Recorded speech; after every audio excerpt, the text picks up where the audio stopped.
What's up, dudes? Max here, and we're back with information from Gamescom, one of the biggest gaming events going on in Cologne, Germany, and Ed Boon has dropped some serious details regarding characters and guest characters for Mortal Kombat X. And I'm gonna get right into it, guys. There was some information that dropped from an IGN article that has people kind of freaking out right now about the possibilities, and Ed was saying that all is not lost if your favorite character does not make the cut.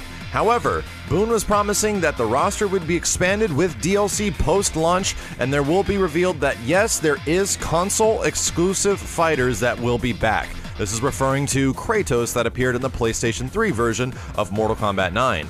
He also said, but between now and launch, the focus is very much on creating those new characters and getting all the ones that fans can get behind.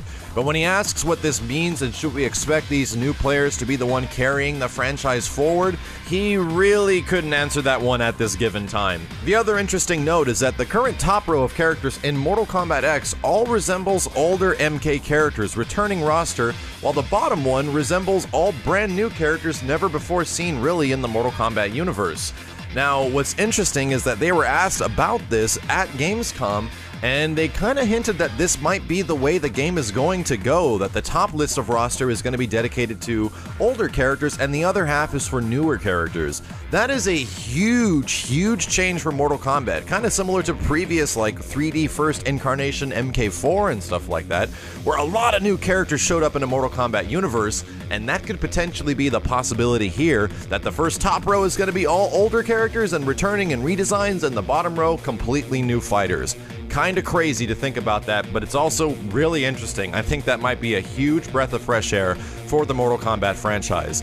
But alongside those quotes and the big news that we gotta discuss right now, and there's a couple of things that I think everyone needs to understand, is talking about these guest characters that are gonna be making an appearance, most likely on the PlayStation 4 version and the Xbox One version. Of course, we all know, like I said, Kratos was just on the PS3 version, and Xbox did not get a dedicated character for MK9. Also, NetherRealm Studios has always really leaned, and along with WB Games, leaned on the shoulders of PlayStation. They always kind of work really closely with them, similar to how Call of Duty games are really closely associated with Xbox. MK has always kind of been really closely associated to Sony, and that might not be happening for this situation. I believe that there's going to be more of a very even playing ground, kind of similar to what Soul Calibur did with Vader and Yoda when they were guest characters for Soul Calibur 4 from Namco. But the question on everyone's mind is who's going to be the guest character? I know a lot of you guys are already saying it's Kratos. Of course it's going to be Kratos. He's coming back. Kratos has indeed already been deconfirmed. He is not going to be the returning character on the PlayStation lineup. We also have the Microsoft side, which in comparison to MK9 didn't have a lot of characters that I feel would fit extremely well in the MK universe.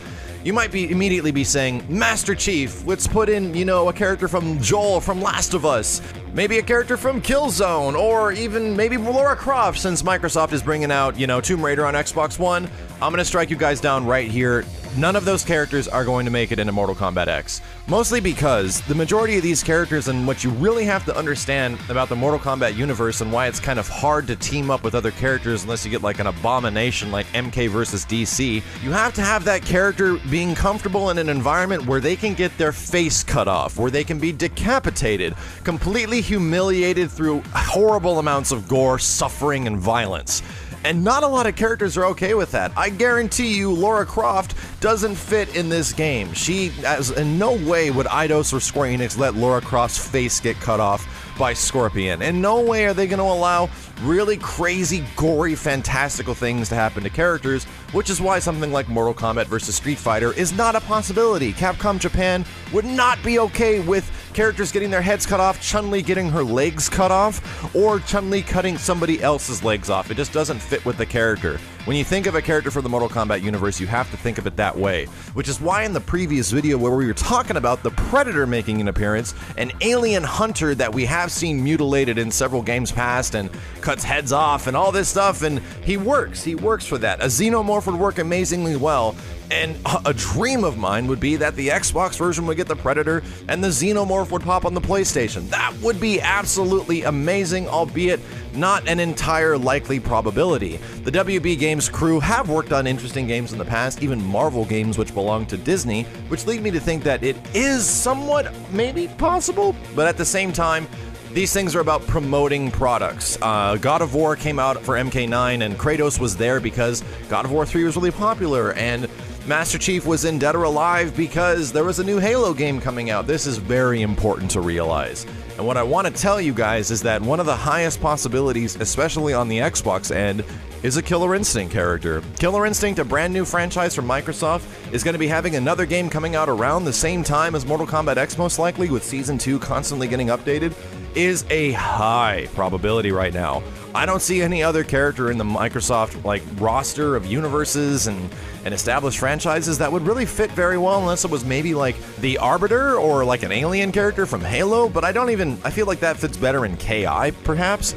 I do really think that Fulgore is the highest possibility of showing up in Mortal Kombat X. And one thing you gotta realize is that even Killer Instinct characters aren't extremely gory, it's violence, not gore. And it's always been that way. Even older KI games, there was no dismemberment or heads cutting off or anything crazy like that. You might have seen somebody melted to death, but it wasn't like extreme gore. KI was never about that. They were always T-rated games. So you gotta have a character that's comfortable with getting their head chopped off. I don't think we're gonna see Orchid, I don't think we're gonna see Glacius or Saberwolf or anybody like that getting their legs and everything mutilated.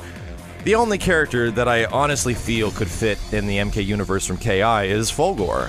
He's a robot. He's kind of a cyborg robot. He has human parts about him, but he's a mass-produced killing machine from an evil conglomerate company. And who wouldn't want to see that thing killed? Who wouldn't want to see a robot killed? The only other possibility I'd say is also Riptor, because Riptor is a produced, kind of product from Ultratech in the KI universe, and we don't have confirmation of Riptor showing up anytime soon, but that's a good example, you know what I mean? I don't want to see Maya get her legs chopped off. I just don't want to see that. But to tie things in, even Ed Boon and Ken Lobb, two bigger forces at WB Games and NetherRealm, which is Ed, and Ken Lobb, who's been at Microsoft for a very long time and is very close to the Killer Instinct project, as he's kind of one of the original propagators and creators of the game, were talking at E3, and they were actually sharing tweets publicly that, hey, let's have a chat about some stuff, and let's go meet up and talk about some of these games that are coming out. And even I saw Ed playing Killer Instinct and talking with the Microsoft guys quite a bit at E3. All I'm saying is that it seems like a very high probability that a Killer Instinct character could be a cross-promotional asset to promote Killer Instinct, the new game, also to promote the new Mortal Kombat, because they're not really competing. They're on the same console, you know what I mean? It's not like it's on the GameCube. It'd be a Mario character. It's different. MKX is going to be on the Microsoft system, and that leads us to the Sony end. Who in Sony's lineup could actually fit? And this one's pretty tough. It's actually pretty hard for me to think of a character that would be cross-promoting something on Sony, but I do have a couple of options for you guys. Sweet Tooth would fit perfectly in the Mortal Kombat universe, especially MKX with its extreme gore. Sweet Tooth is an extremely violent character. He has brand loyalty to the PlayStation brand, and people know about him. The problem is there's no Twisted Metal games coming out anytime soon, or at least any that have been announced. But he would fit absolutely amazing. But the other one that could be a high probability, and also I would love to see, is the main character from Bloodborne. The same guys that make the Dark Souls games are making that exclusive PlayStation 4 title, which looks absolutely incredible. And I could see the main character from Bloodborne, kind of beat up like a Mortal Kombat character. The gore, him killing people, it makes sense. They're violent, dark-ass, gory characters, and that would be absolutely awesome. So my 4 picks for characters that could potentially show up on any of these platforms is the PlayStation side could potentially get a Xenomorph, the PlayStation side could potentially get the main character from Bloodborne, as well as Microsoft maybe getting the Predator or Fulgore from Killer Instinct, and if that happens, I could not be happier. Mortal Kombat X is shaping up to be very interesting, guys. What do you think could be the exclusive characters showing up in the game now that we have announcements that they will be happening after the game is launched? As always, dudes, my name is Maximilian, and if you want to check out some other Mortal Kombat X footage and coverage that we have on the channel, you can follow the link in the annotation at the top right. Take care, folks, and I'll see you next time.